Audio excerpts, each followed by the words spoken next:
go. This is Valley News Live at 9 on Fargo CW.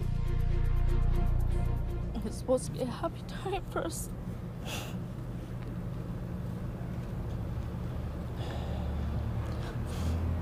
Looking forward to my first grandbaby. Now I don't know. We have new information in the search for the missing pregnant woman from Fargo, Savannah Graywind. You just heard her mother and her sister just then. Now here's what we know at this hour. Deputy Chief Joe Anderson with Fargo Police tells us they are narrowing their investigation. Anderson says he knows the whereabouts of everyone mentioned earlier today and are working to corroborate statements. And earlier this evening, Grand Forks police were going door to door talking to residents about Savannah's disappearance.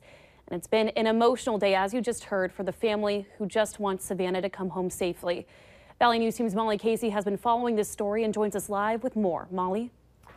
It's been 5 days since Savannah was reported missing by her family, and she's 8 months pregnant.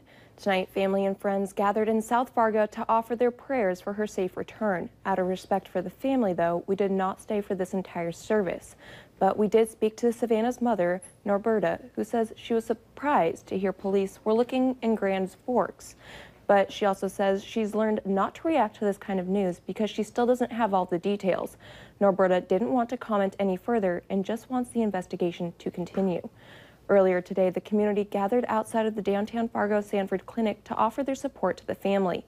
Savannah's mom spoke at the event and says if anyone can come forward with any information to help bring Savannah home, it would be greatly appreciated. I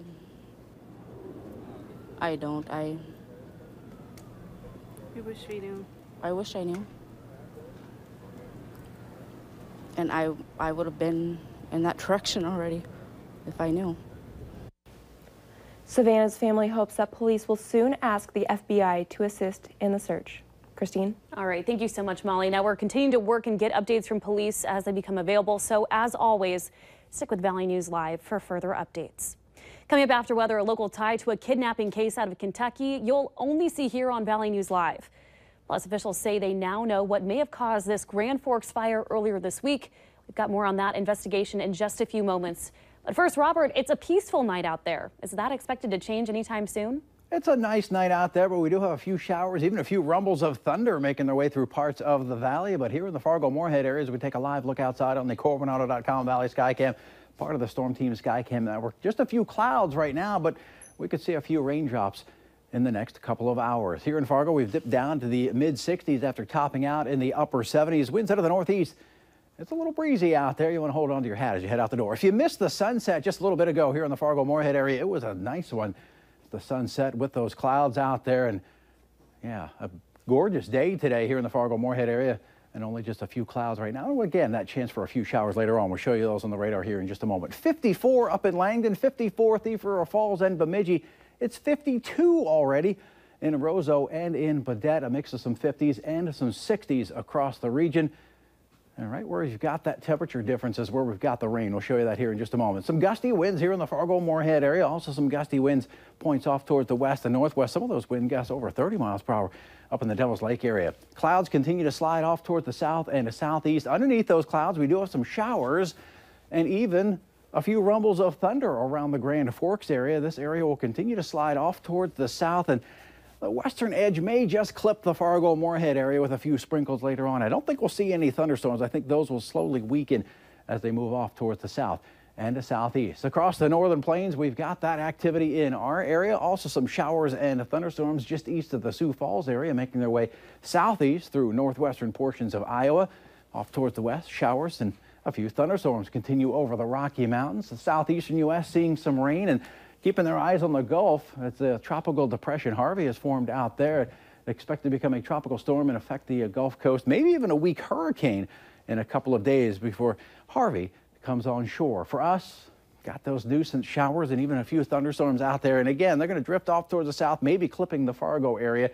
And as we hit through the overnight hours, though, that will dissipate. And then as we head towards tomorrow morning, we'll see potentially some locally dense fog forming out there. So keep that in mind if traveling late tonight, early tomorrow morning. And it's going to be a chilly one up in northern Minnesota, down into the low 40s, maybe a few isolated areas getting into the upper 30s as we start off your Thursday. Now, as we head through the rest of the day, the fog will burn on off and we'll see some partly cloudy to mostly sunny skies and a little bit cooler tomorrow with high temperatures in the upper 60s into the mid 70s and maybe an isolated sprinkle across the far southern portions of the valley. Elsewhere, some variable cloudiness throughout the day. Here in Fargo, we'll start out the day with some partly cloudy to mostly cloudy skies, temperatures in the low 50s, maybe some patchy fog out there to deal with.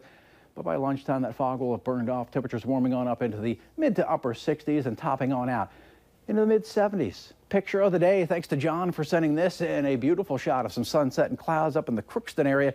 Going to use that as the backdrop to our 7-day forecast. And after some early morning fog, some sunny skies later on, mid 70s, 80 on Friday. Over the weekend, going to have to deal with some showers and storms, particularly on Saturday. But then after that, next week, it looks like a quiet one with temperatures in the upper 70s and low 80s. At least Friday is a nice start to our weekend, though. Yeah, it looks like a nice quiet end to the week, but a little bumpy over the weekend. All right. Thank you, Robert. You got it. Now, in a bizarre story you'll only see on Valley News Live tonight, a Fargo woman and a Moorhead man have been arrested in Kentucky after police say they were allegedly on their way to kidnap a girl. It happened over the weekend in Murray, Kentucky, where police there say they received a call about a young girl in a parking lot. Officers found 38-year-old Tara Wieland in the driver's seat trying to hide a handgun in her lap. Now, officers say she wasn't obeying commands and they removed her from the vehicle after she tried driving off. 19-year-old Daniel Carlson was in the back seat, and after questioning the pair, authorities found they left Moorhead and were going to Tennessee to kidnap Wieland's daughter. The two face numerous felony charges, including attempted kidnapping, and if convicted, they could spend decades behind bars. Investigators say the fire on the downtown Railroad Bridge fire in Grand Forks was caused by a, quote, human act. Last week's fire damaged the railroad bridge structure and surrounding components. Investigators say the blaze started near the base and spread throughout the entire structure within minutes. And while they say the cause is listed as undetermined, it can't be classified as incendiary or accidental at this time. The investigation is ongoing, so if you have any information on the cause of the fire, be sure to contact the Grand Forks Fire Department, at 701-746-2566.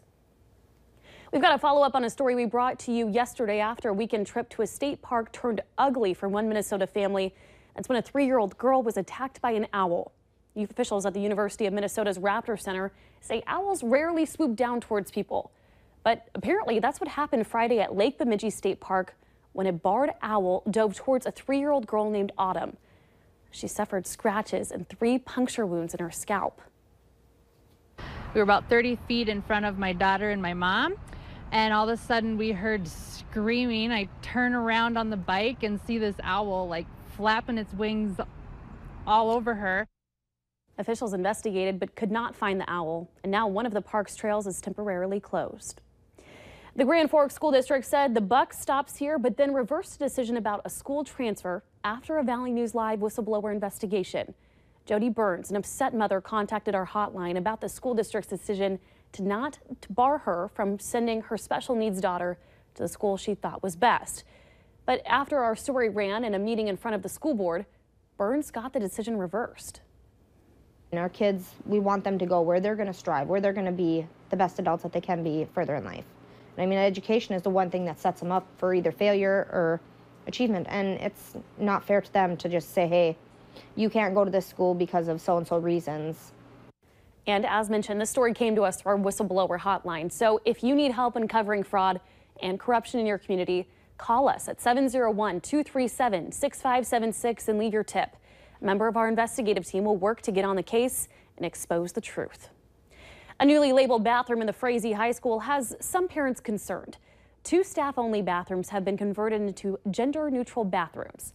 They will also have baby changing tables inside of them, but they're located near the 3 gyms and theater and will be open during the school day and events. However, some parents feel that students could take advantage of the privacy and commit sexual acts inside the school. District's officials say they don't foresee that issue because they do have security monitors. Our security system is very good, cameras are very good, and the location is also right next to the health office, so there's an adult there during the school day all the time as well. The superintendent says the change to the bathroom was low cost, as they only ordered 2 new signs and 2 baby changing tables. And remember to like Valley News Live on Facebook. You can follow the latest news, weather, and breaking news updates anytime on your feed. Just search Valley News Live, like our page, and you'll stay informed throughout the entire day. And take a look at this. It was quite the discovery made at a public fossil dig near Bismarck last week. In a record-breaking find, paleontologists found 2 teeth from a T-Rex.